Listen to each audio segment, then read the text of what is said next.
Hello hi అండి, welcome to Ramya మోగ్రాల channel. ఇప్పుడు మీకు క్యారెట్ తర్వాత బీట్రూట్ ఫ్రై ఉంచబోతున్నానండి. ఇది చాలా హెల్దీ కూడా. ఫస్ట్ అయితే మీరు చిన్న చిన్న తరుక్కోండి పీసెస్. తర్వాత ఆనియన్స్, పచ్చిమిర్చి వేసానండి. కొద్దిగా జీలకర్ర కూడా వేసుకొని ఒక 2-3 సెకండ్స్ ఫ్రై చేయాలండి మీడియం ఫ్లేమ్లో.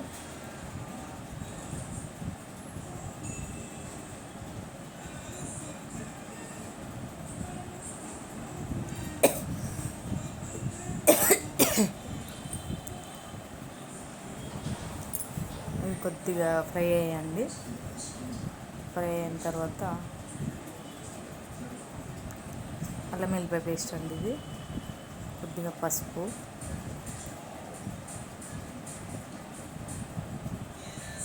మళ్ళీ ఇవి కూడా వేసి కలపాలండి. ఒక 2-4 సెకండ్స్ అట్లా కలపాలి.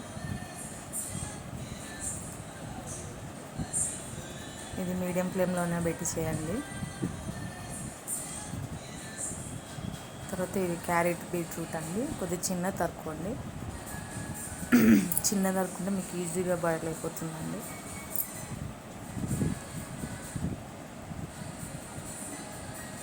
నాది మీ ఛానల్ అండి, ప్లీజ్ సబ్స్క్రైబ్ చేసుకోండి, రమ్య మోగ్రాల ఛానల్.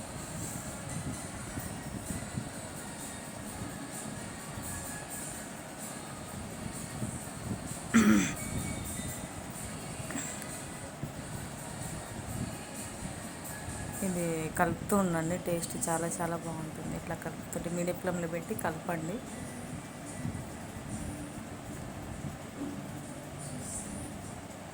మనకు అన్నీ ఒకటేసారి వేస్తే టేస్ట్ పోతుందండి.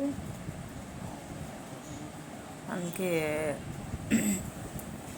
కారం ఒకసారి, సాల్ట్ ఒకసారి అలా వేస్తే టేస్ట్ బాగుంటుంది. కలుపుకుంటూ ఉండాలి మిడిల్లో. అదే టేస్ట్ చాలా బాగా వస్తుందండి. ఇది సాల్ట్ అండి.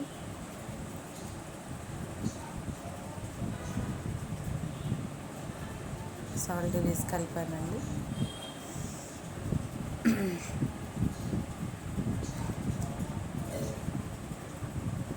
తొందర బాయిల్ అయిపోతాయని సాల్ట్ వేసి కలిపానండి. చపాతీలోకి అయితే చాలా బాగుంటుందండి, కలర్ఫుల్గా. టేస్ట్ కూడా చాలా బాగుంటుంది.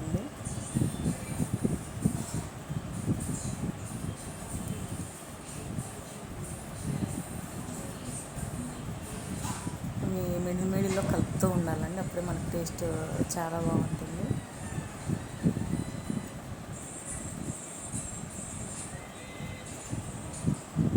ఇది తొందరనే అయిపోతుందండి. ఇప్పుడు కారం అండి ఇది.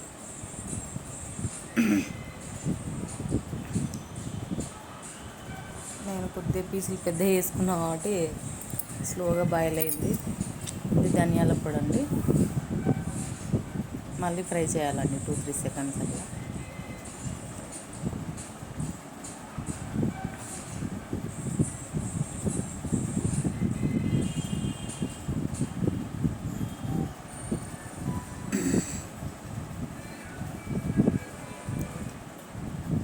చిన్నగా కట్ చేసుకుంటే తొందర అయిపోతుందండి. నేను కొద్దిగా పెద్దగా కట్ చేసి బాయిల్ కావడానికి టైం పడుతుంది. టేస్ట్ కూడా చిన్నగా కట్ చేసుకుంటేనే టేస్ట్ చాలా బాగుంటుందండి. మీడియం ఫ్లేమ్ పెట్టి ఇట్లా కలుపుకుంటూనే ఉండాలండి.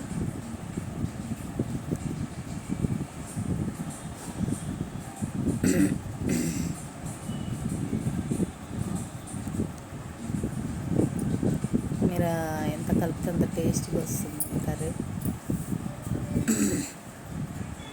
ఇప్పుడు మూత పెట్టానండి. మూత పెట్టి ఒక సిమ్లోనే 5 మినిట్స్ అట్లా పెట్టాను.